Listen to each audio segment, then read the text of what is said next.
Our top focus this morning is on all the big political updates coming in from poll-bound Uttar Pradesh. There's a massive political churn. The BJP has dented the SP just days after it poached 11 Saffron Party leaders, which played out last week. SP patriarch Mulayam Singh Yadav's daughter-in-law, Aparna Yadav, is likely to join the Saffron Party today. She is Mulayam Singh's younger son, Pratik Yadav's wife. Pratik is the step-brother of SP chief Akhilesh Yadav. Sources have told India Today that talks were going on between the BJP and Aparna for quite some time now. Aparna had in fact contested the 2017 Uttar Pradesh Assembly election from Lucknow cantonment seat. She lost to BJP candidate Rita Bahuguna Joshi by a margin of 33,796 votes.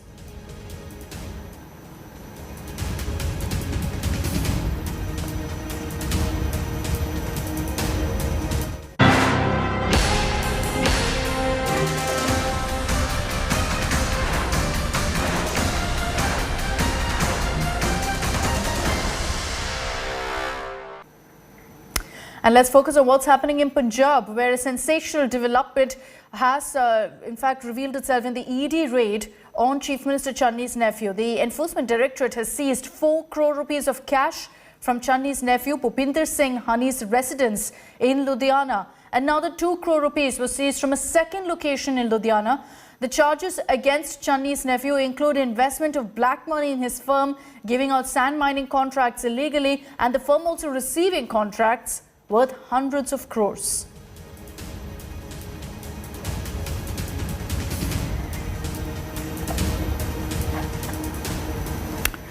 And let's get you all of the details of exactly what played out on Tuesday when the Enforcement Directorate raided a relative of Punjab Chief Minister Charanjit Singh Channi. It was linked to illegal sand mining. The Congress, of course, is crying political vendetta. The BJP has dismissed this charge.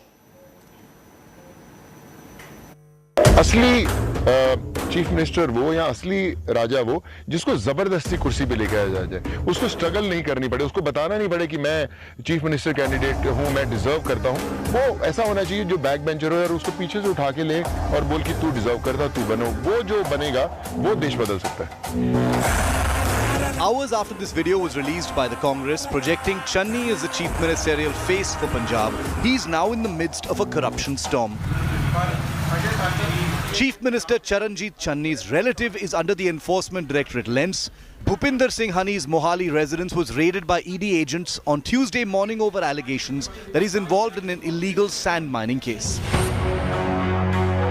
Bhupinder Singh Honey is Chief Minister Channi's sister-in-law's son, and his firm, Punjab Realtors, is under the scanner as the Enforcement Directorate officials believe black money was used in the company to secure massive sand mining contracts. On the 5th floor of this homeland building that is in prominent area of Mohali, and this is where the location is being raided. Honey's home and a dozen other locations were raided by ED agents, and with weeks to go for the election in Punjab, a script that we're all too familiar with has followed. From political vendetta to a crackdown on corruption, the ED raids were politicized in minutes, and every political player began taking sides. Chief Minister Channi lashed out at the centre, calling the raids an intimidation tactic by the BJP before the election. But he's facing fire from his political rivals. West Bengal के जब election हुए, ममता बनर्जी के रिश्तेदारों पे भी ऐसे ही attack हुए थे। सेम पैटर्न पे अब पंजाब में ईडी प्रेशराइज करने की कोशिश कर रही है, परेशानी दे रही है, हर तरीके से दबाव बनाया जा रहा है। दुख की बात है कि मुख्यमंत्री के रिश्तेदार सैंड माफिया रेता चोरी के अंदर उनके ऊपर रेड हो रही है। राघव चड्ढा जी ने भी चन्नी साहब के उनके अपने हलके में दिखाया था कि किस तरह से वहाँ पे रेता चोरी हो रही थी। उसको उजागर करने के बावजूद सीएम ने, चन्नी साहब ने उस पर कोई एक्शन नहीं लिया, उल्टे उसको जस्टिफाई करने की कोशिश की। The Congress has vowed that they won't back down and made it clear that they 100% back Chief Minister Channi despite the corruption charge against his relative. जब राजनीतिक तौर से सारी चीजें खंगाल ली और एक गरीब दलित युवा पंजाब के मुख्यमंत्री सरदार चरणजीत सिंह चन्नी के खिलाफ कुछ नहीं मिला, तो इस प्रकार के उल जलूल बेतुके और बचकाने इल्जामात लेकर भारतीय जनता पार्टी मैदान में आई। The BJP meanwhile has dismissed the political fight over the ED raids, maintaining that the law will take its own course. इन चीजों को राजनीतिक चश्मों से कभी देखना नहीं चाहिए। चंद दिनों पहले तो खुद कांग्रेस के अध्यक्ष सिद्धू साहब भी कह रहे थे कि बहुत सैंड माफिया है, बाकी कुछ पॉलिटिकल पार्टीज भी कह रही थी। तो मुझे लगता है भ्रष्टाचार की लड़ाई में कभी भी राजनीति को हावी नहीं होने देना चाहिए। The ED raids have only charged up the already vitiated political atmosphere here in Punjab. Raids can also dent CM Channi's image as a common man, particularly when AAP is going all guns blazing, alleging that Channi and his family are corrupt. In the weeks to come, we will come to know the political impact of this high-profile crackdown conducted by the ED. With video journalist Lip Sahu, this is Manjeet Sehgal in Mohali for India Today. The Aam Aadmi Party has finally named its CM candidate in Punjab, the one state where it actually has perhaps a realistic chance of winning. Comedian turned politician Bhagwant Mann will be AAP's face in its push for power outside of Delhi.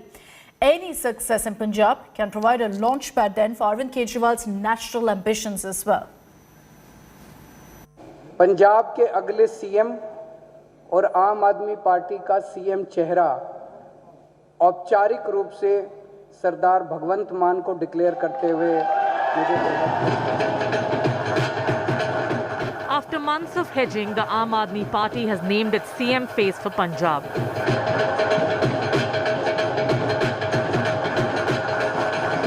The decision was made public in the dramatic fashion in Mohali on Tuesday, with party chief Arvind Kejriwal announcing the results of an online survey to pick the CM face.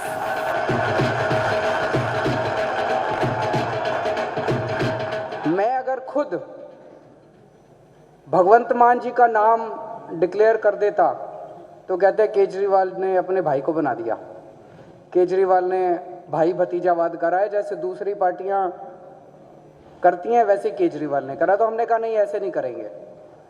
तो पंजाब के लोगों ने अपना अगला CM किसे चुना है, ये जो 21,59,000 वोट आए, जो लोगों ने अपने रिस्पांस दिए, उसमें 93.3% लोगों ने सरदार भगवंत मान का नाम लिया।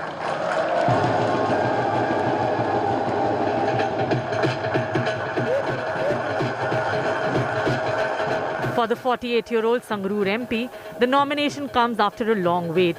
As his jubilant family looked on, Maan turned emotional. The career comedian turned politician, often targeted over his past drinking habit, now has his task cut out. Bringing his party to power in one more state, creating a launchpad for Aam Aadmi Party's national push.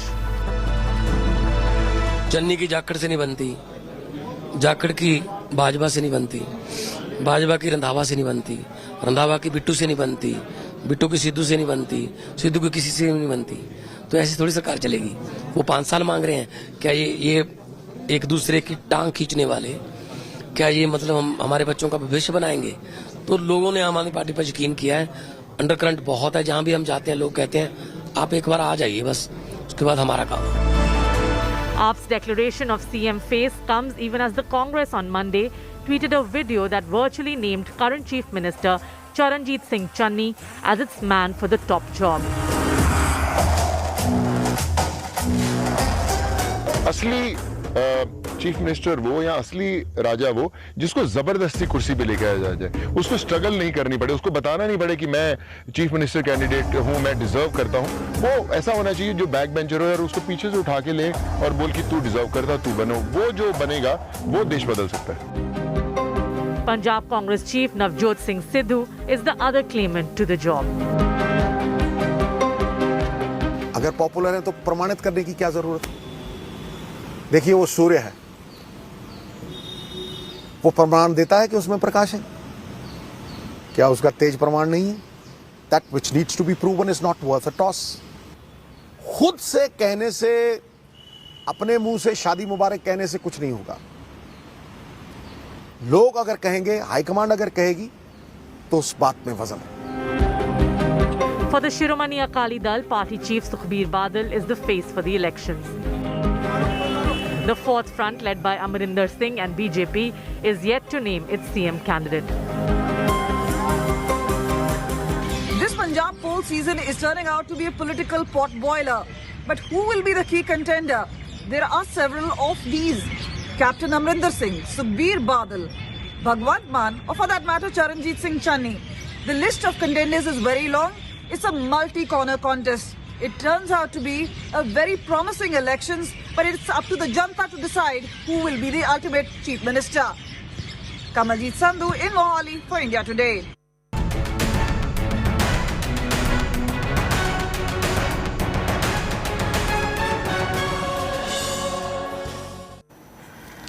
Despite a surge in COVID cases, the Karnataka government is not planning to impose a lockdown in the state. They've made that very, very clear. Even after the state emerging as one of the worst hit, netas are hesitant to impose stricter curbs, or for that matter, even follow the curbs. After Maharashtra and Delhi, the third wave is surging in South India. Karnataka is one of the worst hit states. The state recorded more than 41,000 new COVID infections on Tuesday, one of the highest caseload amongst states. Bengaluru reported more than 25,000 alone. While infections are rising at an alarming rate, people are still ignoring COVID norms. Massive rallies, padyatras and large-scale festivities. COVID norms were widely flouted as Banashankari Goddess Utsav was celebrated across the state. Though the state government has imposed weekend and night curfew, leaders within the ruling BJP are now questioning need for such curbs. ಹಾಗಿದ್ದಾಗ ನಾವು lockdown ಮಾಡಿ ಜೀವನನ ಯಾಕೆ ಸಂಕಷ್ಟಕ್ಕೆ ದೂಡಬೇಕು, ಜೀವಕ್ಕೆ ಹಾನಿ ಆಗುತ್ತೆ ಅನ್ನೋ ಪ್ರಶ್ನೆ ಇದ್ದರೆ ಜೀವನಕ್ಕಿಂತ ಜೀವ ಮುಖ್ಯ. ಜೀವಕ್ಕೇನೋ ಹಾನಿ ಆಗಲ್ಲ, ಮೈಲ್ಡಾಗಿ ಎಫೆಕ್ಟ್ ಮಾಡಿ ಹೋಗುತ್ತೆ ಅನ್ನೋದೇ ಈಗಿನ ಈ ಥರ್ಡ್ ವೇವ್ನ ಕೇಸ್ ರೆಕಾರ್ಡ್ ತೆಗೆದು ನೋಡಿದಾಗ ಅದರದ್ದು ಹಾನಿಯ ಪರ್ಸೆಂಟೇಜ್ ಕಡಿಮೆ ಇದೆ. ಹಾಗಿದ್ದಾಗ ಆತಂಕ ಪಡೋದು ಯಾಕೆ? ಯಾರಿಗೆ 2 ಡೋಸ್ ಇಂಜೆಕ್ಷನ್ ಆಗಿದೆ ಅವರುಗಳಿಗೆ ಇದು ಭಾಳ ಕಡಿಮೆ ಹಾನಿ ಮಾಡಿದೆ, ಏನು ಆ ಥರ ಮೇಜರು ಜೀವ ಹಾನಿ ಆಗಿಲ್ಲ, ICUಗೆ ಹೋಗುವಂಥ ಗಂಭೀರ ಸ್ಥಿತಿಯೂ ಬಂದಿಲ್ಲ. ಹಾಗಿದ್ದಾಗ ಅನಗತ್ಯವಾಗಿ ಜೀವನ ಕಟ್ಕೊಂಡಿರೋರನ್ನ 2 ವರ್ಷ ಸಂಕಷ್ಟದಲ್ಲಿದ್ದು ಈಗ ಜೀವನ ಕಟ್ಕೊಂಡಿದ್ದಾರೆ, ಅವ್ರನ್ನ ಯಾಕೆ ಮತ್ತೆ ಸಂಕಷ್ಟಕ್ಕೆ ದೂಡಬೇಕು? ಅದಕ್ಕಾಗಿ ನನಗನ್ಸೋದು ಪರಿಸ್ಥಿತಿಯನ್ನು ಕಾದು ನೋಡಬೇಕು, ಕೆಲವು ಕಠಿಣ ನಿಯಮಗಳನ್ನು ಹಾಕಬೇಕು, ಕರ್ಫ್ಯೂ ಹೇರಬಾರ್ದು, ಲಾಕ್ಡೌನ್ ಹೇರಬಾರ್ದು, ಇದು ನನ್ನ ಅಭಿಪ್ರಾಯ. ಜೀವನವನ್ನು ಕೂಡ ಕಾಪಾಡಬೇಕಾಗುತ್ತೆ. ಇವತ್ತು ಜೀವಕ್ಕೆ ಅಷ್ಟೊಂದು ಏನು ಅಪಾಯ ಇಲ್ಲ, ಆದರೆ ಜೀವನ ಅನ್ನೋದು ದುಸ್ತರ ಆಗಿದೆ. ಈ ಹಿನ್ನೆಲೆಯಲ್ಲಿ ಲಾಕ್ಡೌನು, ಆ ರಿಸ್ಟ್ರಿಕ್ಷನ್, ಈ ರಿಸ್ಟ್ರಿಕ್ಷನ್ ಅಂತ ಹೇಳಿ ಜನರ ಜೀವನ ಈಗ ಆಲ್ರೆಡಿ ದುಸ್ತರವಾಗಿದೆ, ಅದನ್ನು ಇನ್ನೂ ಕೂಡ ಹಾಳಾಗೋದಕ್ಕೆ ಬಿಡಬಾರ್ದು. ಮುಂಜಾಗ್ರತಾ ಕ್ರಮ ಏನು, ಆಸ್ಪತ್ರೆಗಳಲ್ಲಿ ಎಷ್ಟೇ ಸಂಖ್ಯೆಯ ಏನು ಪೀಡಿತರು ಹಾಸ್ಪಿಟಲೈಸೇಷನ್ ಅಗತ್ಯ ಬಂದಂಥವರಿಗೆ ಸೂಕ್ತ ಚಿಕಿತ್ಸೆ ಕೊಡಲಿಕ್ಕೆ ಬೇಕಾದ ತಯಾರಿನ ಮಾಡಿ ಹೊರತು ಇಲ್ಲದ ಕಟ್ಟುಪಾಡುಗಳನ್ನು ಹಾಕಿ ಜನರಿಗೆ ಒಂದು ರೀತಿಯಲ್ಲಿ ಈಗ ಕಷ್ಟದಲ್ಲಿರುವಂಥವರಿಗೆ ಎಲ್ಲ ವ್ಯವಹಾರ ವಹಿವಾಟುಗಳು ನಿಂತು ಹೋಗಿ ಅವ್ರನ್ನ ಇನ್ನೂ ಕೂಡ ಬದುಕು ಮತ್ತು ಇನ್ನೂ ಅದೊಂದು ದೊಡ್ಡ ಬವಣೆ ಆಗಬಾರ್ದು. ಈ ಹಿನ್ನೆಲೆಯಲ್ಲಿ ಸರ್ಕಾರ ಬಹಳ ಸಂವೇದನೆಯಿಂದ ಜನರ ಬದುಕನ್ನು ದೃಷ್ಟಿಯಲ್ಲಿ ಇಟ್ಕೊಂಡು ಕ್ರಮ ಕೈಗೊಳ್ಳಬೇಕು ಅಂತ ನಾನು ಕೇಳ್ಕೊಳ್ತೀನಿ. Union Minister Prahlad Joshi has also joined the growing chorus for lifting restrictions. ಮುಖ್ಯಮಂತ್ರಿಗಳು ಹೇಳಿದ್ದು ಈ ಶುಕ್ರವಾರ ನಾವು ರಿವ್ಯೂ ಮಾಡ್ತೀವಿ, ಗುರುವಾರ ಶುಕ್ರವಾರ ಮೊದಲು ನಾವು ರಿವ್ಯೂ ಮಾಡ್ತೀವಿ ಅಂತ ಹೇಳಿದ್ದಾರೆ. ನನಗನ್ಸೋದು, ನನ್ನ ವೈಯಕ್ತಿಕ ಅನಿಸಿಕೆ, ನಾನು ಭಾರತ ಸರ್ಕಾರದ ಮಂತ್ರಿಯಾಗಿ ಕರ್ನಾಟಕ ರಾಜ್ಯ ಸರ್ಕಾರಕ್ಕೆ ಈಗ ಸಲಹೆ ಕೊಡ್ತಾ ಇಲ್ಲ. ನನ್ನ ವೈಯಕ್ತಿಕ ಅನಿಸಿಕೆ ವೀಕೆಂಡ್ ಕರ್ಫ್ಯೂನು ರಿಲ್ಯಾಕ್ಸ್ ಮಾಡಬೇಕು, ಏನು ನಿಯಮಗಳಿದೆ ಆ ನಿಯಮಗಳನ್ನು ಜನಾನುಪಾಲನೆ ಮಾಡಬೇಕು, ಸರ್ಕಾರನೂ ಅದನ್ನು ಎನ್ಫೋರ್ಸ್ ಮಾಡಿಸೋಕ್ಕೆ ಪ್ರಯತ್ನ ಮಾಡಬೇಕು. Karnataka will chair a meeting to review the weekend and night curfew on Friday.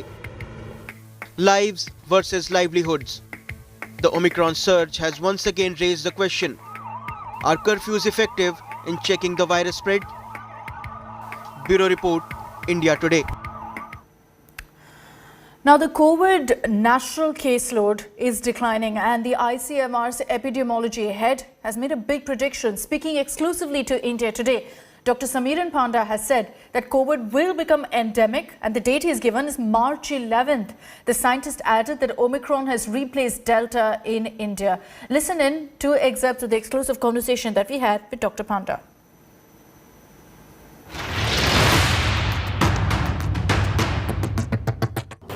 We did a mathematical, modeling as projection, which is known as chromic model. That is done through collaboration between ICMR and Imperial College.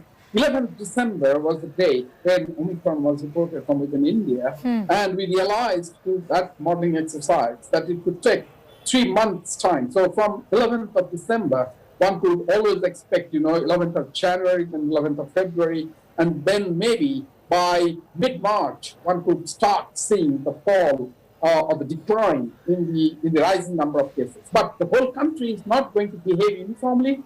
The states would differ from each other in terms of seeing a peak and then decline. Parts of North India are engulfed in a cold wave and residents across these states prefer, of course, to stay indoors. Our brave Jawans of the armed forces are not only surviving but also guarding the nation at minus 20 degrees Celsius and even below. This is along the LOC with Pakistan. My colleague Ashrafani gets you this ground report from one of these forward posts in the Uri sector of northern Kashmir.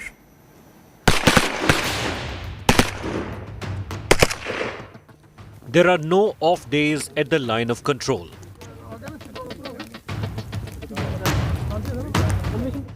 The Indian Army soldiers deployed in the Uri sector are guarding the frontiers at a bone-chilling minus 20 degrees temperature.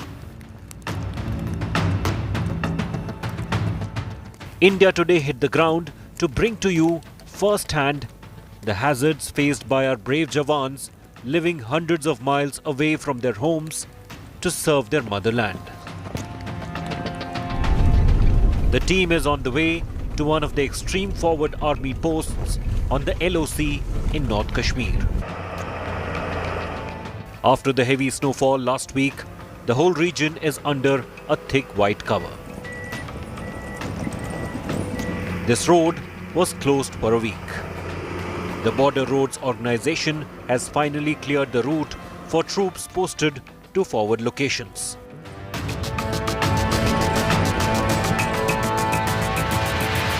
Mainly the major concern of this snowfall is the threat of snow avalanches in these far-flung and hilly areas where the accumulation of snow gets triggered into the avalanches. That is the major threat for the coming days, particularly in those areas which are avalanche prone. There is never a lull in the forward areas. From open attacks to infiltration, the threats are multiple. Even in times of peace, the Indian soldier is ready for any eventuality.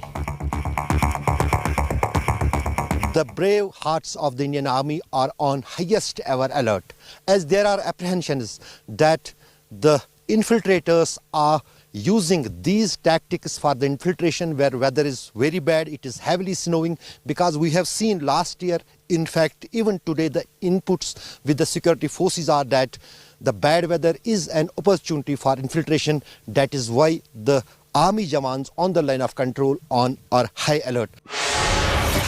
The vigil is much needed as the enemy has changed strategy. During the past few years, most of the infiltrations on LOC were observed during such bad weather. This makes the vigil during these harsh winters even more important. We have seen during last many years that the winter season is being chosen by the infiltrators to infiltrate into Jammu and Kashmir. And that is why the army has been put on high alert all across the line of control to foil any kind of infiltration. And also there are inputs that bad weather, when it is snowing, when it is low visibility, that is the time when most of the infiltration bids took place. To foil those infiltration bids, we are seeing that round the clock army soldiers are guarding this fence here on the line of control. Coping with this weather is itself a challenge. The soldiers are equipped with special clothing and light weaponry. यहाँ बर्फबारी में हम snow coat पहनते हैं जो white colour का होता है। इसमें हम क्लाइमेट हमारा सही रहता है और ना ही इसमें सर्दी लगती है। ये काफ़ी बेहतरीन होते हैं और ये वाटर प्रूफ भी होते हैं। अक्सर हम इसीलिए पहनते हैं कि हमारा क्लाइमेट सही रहता है और हमारा कंसीलमेंट जो भी है वो दूसरे बंदे को पता नहीं चलता है। इस हथियार का नाम है 7.62 mm 716 असॉल्ट राइफल। यह यूएसए का बना हुआ हथियार है। इसकी रेंज 500 मीटर है और इसका जो रेट ऑफ फायर है वह 650 से 850 राउंड प्रति मिनट है। इस हथियार का वजन कम है इंसास राइफल की बनस्पत और इसका रेट ऑफ फायर बहुत अच्छा है उसकी अपेक्षा। As we said earlier, there are no off days at the line of control. The watch here continues round the clock. With Ashrafani, Bureau Report, India Today. That's all we have time for in this edition of Fest Up. Thank you very much for tuning in. Have a great day ahead and stay tuned to us here on India Today. I'm joining you in a few moments from now with all the top stories.